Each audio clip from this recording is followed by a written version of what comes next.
Hey, okay, so we're shooting another video, and we are testing out the 16mm, the Canon 16mm F2.8 STM lens, and yeah, just want to see how this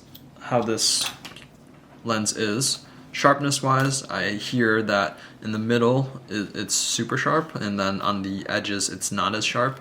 There have been some, I guess, changes since this lens first came out, in that there are now Adobe Profiles for this camera. So if you take pictures with it, you won't just, like, even if you take raw pictures or what have you, it should have a picture profile when you import it or open it up in Adobe or any of the other programs that you use.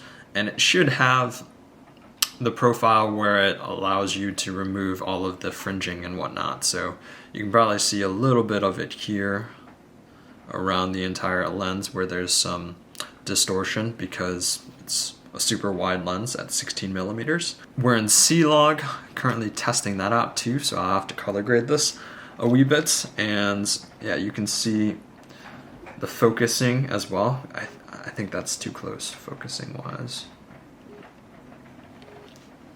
So we can use this as sort of the product showcase. And we'll compare that. So it'll focus up to this distance right here, but when I check the autofocus, it doesn't really tell me that I can put it that close. So I think to some degree you get some macro capabilities, because you can see right now that it's pretty sharp, and then when I come back out here, it has some trouble in between here. So as you can see, right there is that point where and that's like maybe 2 inches or 5 centimeters away from the actual lens. So right now we're in full auto mode. So yeah, what are we at here?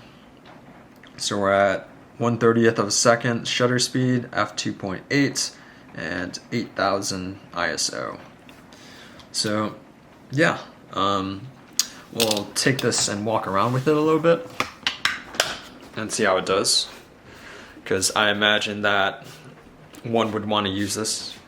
So you can see here it's not doing super well with the compensation of the, so I'm changing the exposure compensation, so that looks a little bit better, and this is a little bit too dark. But full auto mode, that's how it's working it out. So even right here, with some natural light coming in, it's a pretty gloomy day, so we don't get a ton of sunlight. So yeah, the vlog capabilities of this thing, definitely pretty good, I think. We have this on the EOS R6, so it has the 5-step in-body stabilization.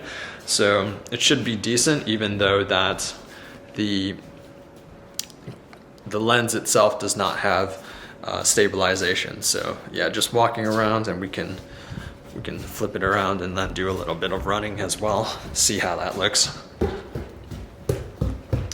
But again, no stabilization in the lens, so but it's wide enough that it may be perfect for this, and it is not heavy at all, so it makes this setup really not bad.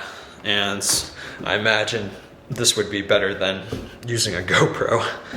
And if you have those Rode Wireless Go's, or the DJI wireless mic kit, or the Wavo by Joby, those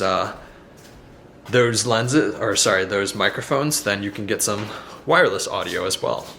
So yeah, this is just me walking through the house, and yeah, I think it's pretty decent. It looks very, very wide as a 16mm, but we'll try to shoot some stills and see if we can get some nice wide angle stills.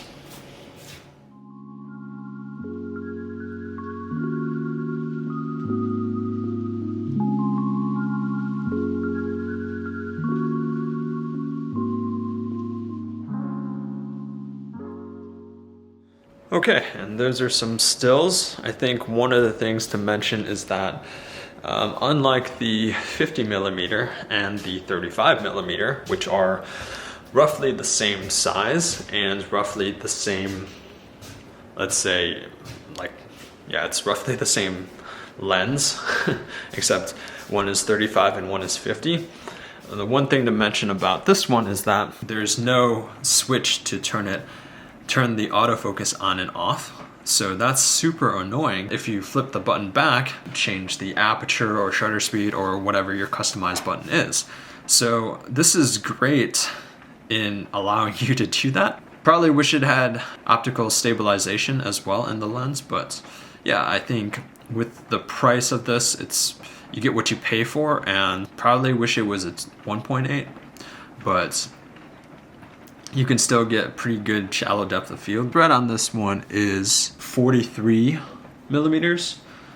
So if I look at my 50mm EF lens, this is 49. So it's not super standard when you're looking at the different filter rings. So if you are trying to put a ND filter on here, then it becomes a little bit more troublesome because you have to buy more and more of these things unless you get a square one. So yeah, that and the focus ring is kind of tough to spin. So this EF one that I've had for quite some time, for about 4 years, it's nice and easy to spin, so I really like that. And it's plastic built, not something that you're gonna see a ton of quality out of.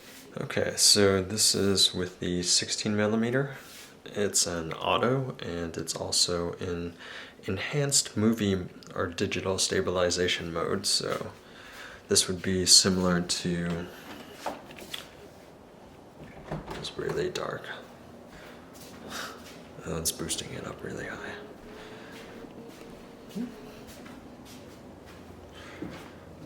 So this would be similar to Sony's Active Steady.